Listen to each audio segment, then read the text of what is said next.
Kenneth Kaunda has rebuilt his life from scratch after 3 years in the bush fighting with the Lord's Resistance Army. He was abducted at the age of 13, but like other LRA fighters, was granted amnesty after he escaped.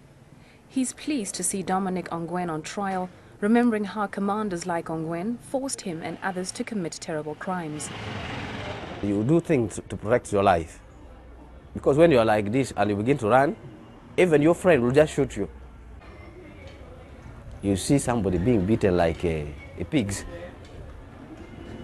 Everybody, all those ones, their hearts were broken.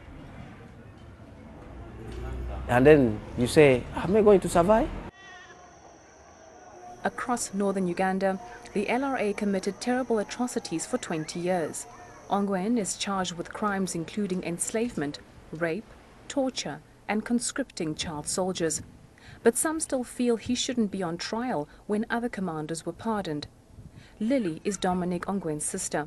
She recalls the song he sang to her as a child before they were both abducted by the LRA.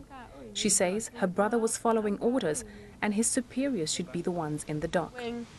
It's not actually fair to see few of the LRA commanders behind bars, and senior commanders are walking as free men on the streets, while in the bush it was the senior commanders that were training the juniors like Dominic Ongwen, and today they are well off.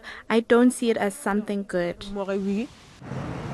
Here in Gulu town, victims and perpetrators live side by side. Returning to normal life after years in the bush is a struggle for the soldiers of the LRA, who must come to terms with the crimes they committed as children. Those working to rehabilitate LRA victims here say that while in the bush, their way of coping was to do as they were told. It's just like teaching a child. If you introduce something for a child as a child, it becomes part of them, and it's like from the unknown to the known. Far from Gulu, an international court will now have to decide whether a childhood lost to violence can justify the crimes of an adult. Bureau Report, ANN7.